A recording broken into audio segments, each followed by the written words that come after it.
बिस्मिल्लाहिर्रहमानिर्रहीम। अस्सलाम वालेकुम प्यारे बच्चों, कैसे हैं आप? यकीनन ठीक होंगे, तंदुरुस्त होंगे। प्यारे बच्चों, जैसा कि आप जानते हैं हम पढ़ रहे हैं अपनी उर्दू जमात पंजम।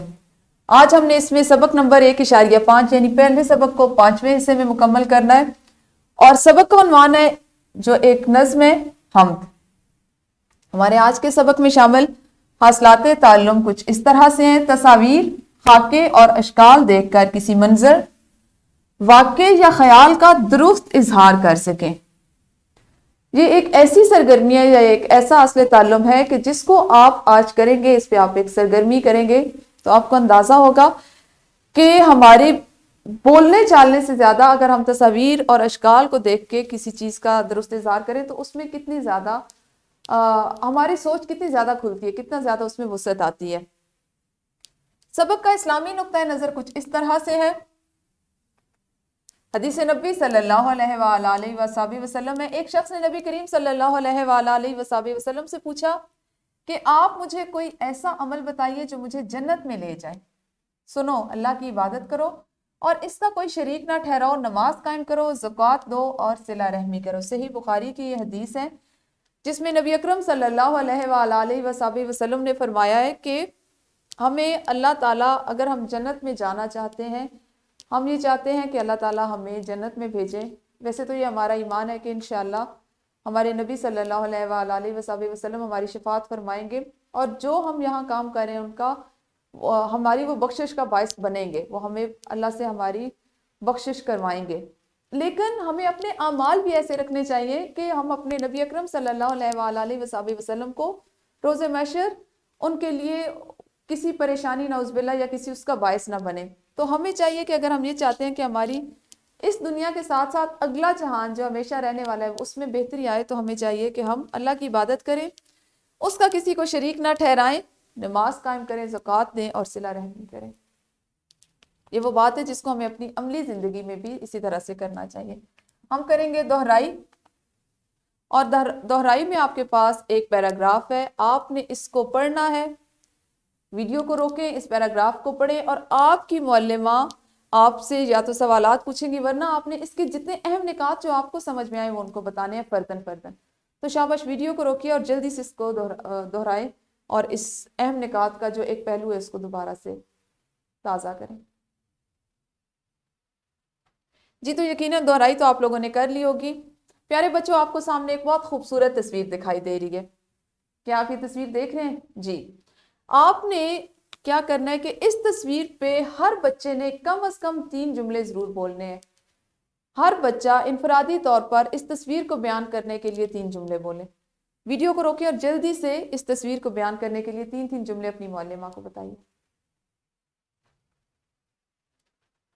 जी, तो आपको एक तस्वीर को खुद से बयान करना, उसको समझना कैसा लगा? बिल्कुल सही, यही चीज आज हम सीखने जा रहे हैं कि तस्वीर, खाका या किसी ख्याल को, किसी वाक़े को आप अगर देखते हैं, उसको तस्वीरी शक्ल में देखते हैं, किसी शक्ल को देखते हैं, तो उसको आप अपने अल्फाज में बयान कर सकें, आप उसको समझ सकें।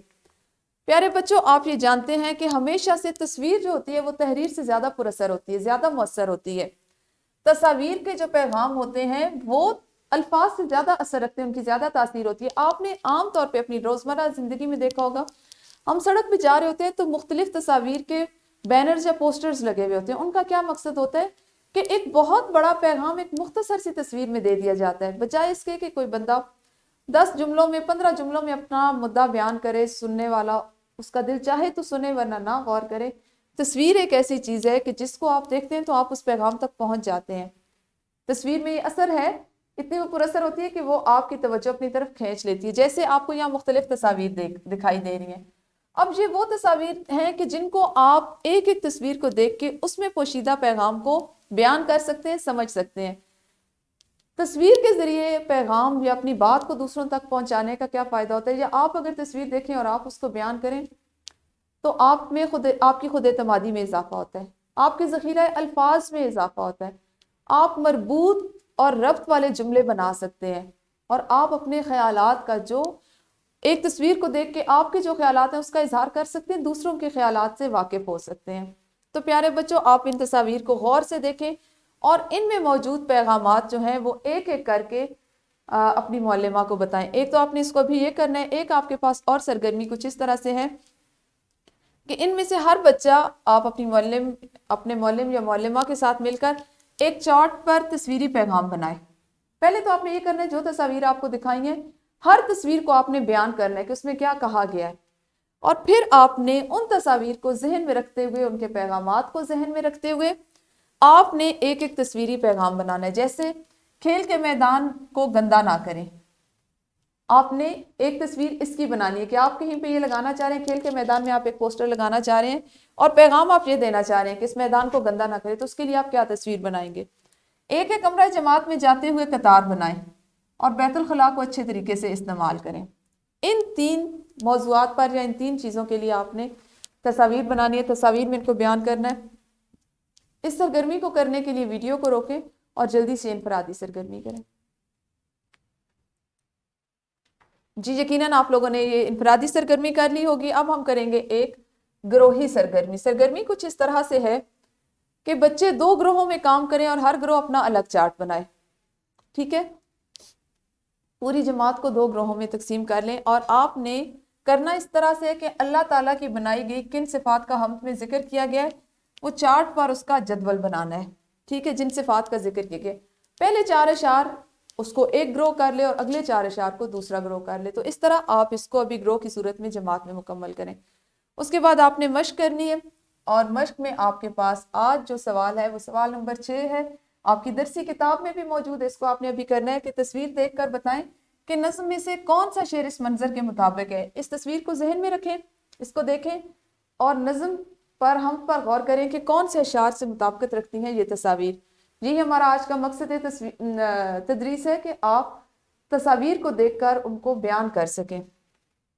پیارے بچوں، اس کے بعد آپ کے لیے ایک ورک شیٹ ہے، اور ورک شیٹ آپ کی یہ ہے کہ اس تصویر کو دیکھ کر ایک چھوٹی سی کہانی بنائیں۔ کہانی دلچسپ ہونی چاہیے۔